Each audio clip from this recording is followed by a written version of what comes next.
केला बेचने वाली चुड़ैल। एक बार की बात है, जादूपुर नाम के एक गांव में करतब दिखाती एक औरत एक रेड्डी के लिए गांव में आती है।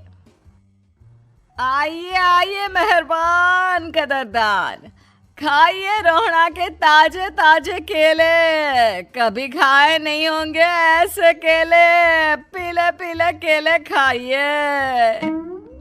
ये कहकर रोहना हाथों में 4 केले लिए उन्हें सर्कल में जोर जोर से हवा में उछालती हुई करतब दिखाती है, जिसे देखकर आसपास के सारे बच्चे अपने अपने मम्मी पापा से उस औरत के पास जाने की जिद करने लग जाते हैं।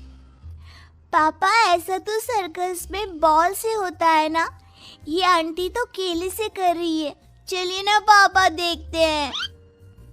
रोहना एक पतली सी तार पर चलती हुई केलों से करतब दिखाती है।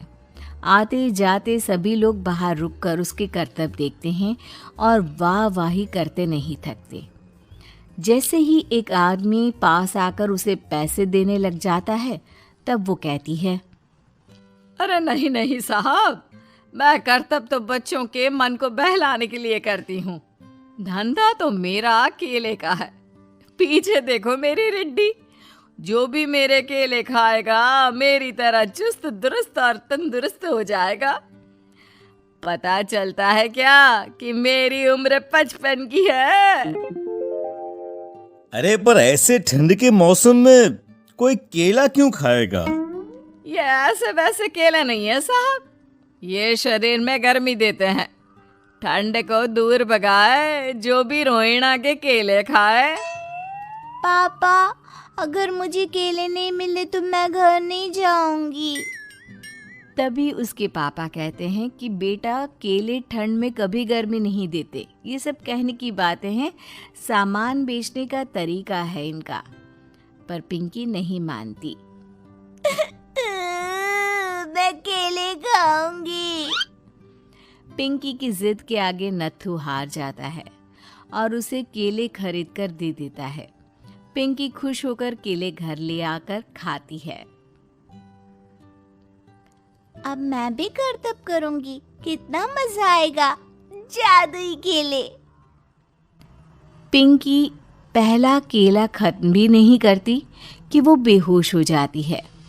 दूसरे केले से एक काला धुआं आता है और रोहना चुड़ैल बनकर बाहर निकल आती है। मेरे भूतिया केले बच्चे न खाए, ऐसा हो ही नहीं सकता।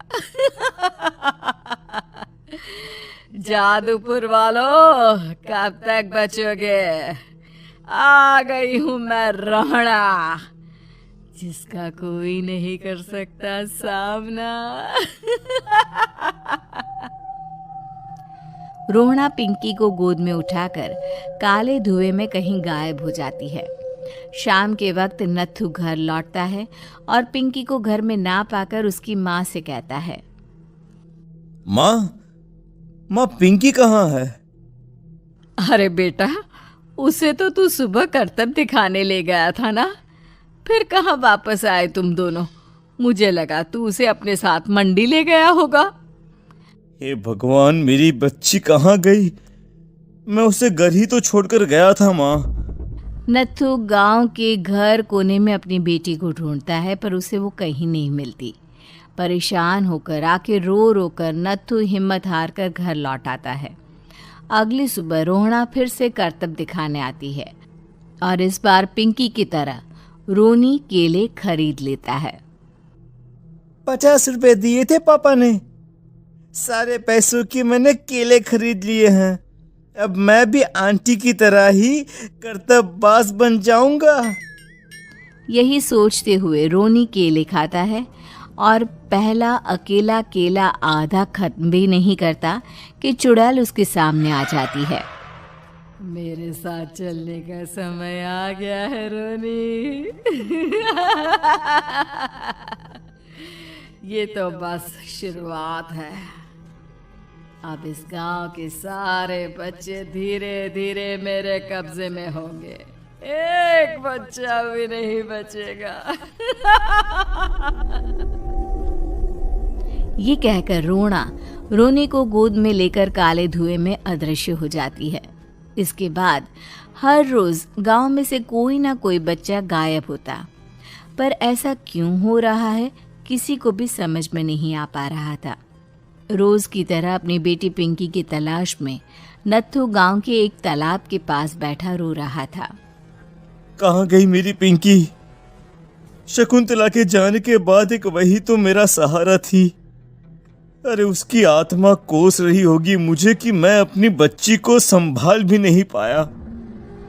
नत्थू ये कहता हुआ रो ही रहा था कि तभी तालाब में से उसे शकुंतला की आवाज सुनाई देती है। कहाँ कहाँ थी तुम शकुंतला? हमारी बच्ची और सारे गायब हुए बच्चे रोहणा के कब्जे में हैं। वो बच्चों को जो केले देती है उससे बच्चे बेहोश हो जाते हैं और उसके कब्जे में आ जाते हैं और वो उन्हें ले जाकर काली दुनिया में ले जाती है। पर वो ऐसा क्यों कर रही है? ये मैं नहीं जानती, पर उस दुनिया का रास्ता मैं आपको बता सकती हूँ।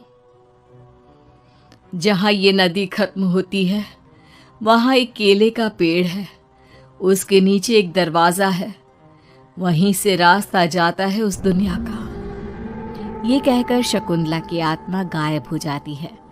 गांव के सभी लोग झुंड बनाकर उसी रास्ते से काली दुनिया में चले जाते हैं और वहाँ देखते हैं कि सारे बच्चे वहाँ काम कर रहे थे। पापा मुझे ले चलो यहाँ से। पापा पापा। सभी बच्चे अपने मम्मी पापा से लिपट जाते हैं। तो तुम लोग यहाँ तक आ गए?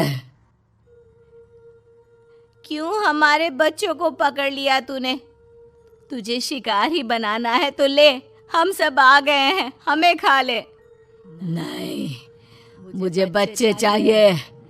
मेरे बच्चे के बदले तुम लोगों के बच्चे। क्या मतलब? मैं इसी गांव में रहने वाली एक औरत थी। केले की चोरी के इल्जाम में मेरे बेटे को गांव वालों ने इतना मारा कि वो मर गया। उसी दिन मैंने ठान लिया कि गांव वालों का भी वही हाल करूंगी। कुछ दिन बाद बेटे के चले जाने के दुख में मैं भी मर गई और मेरी भटकती आत्मा एक चुड़ैल बन गई। और फिर मैंने बदला लिया तुम सबके बच्चे छीनकर। बर्दाश्त नहीं कर पाए ना? सोचो मुझ पर क्या बीती होगी। हमें माफ कर दो रोहणा।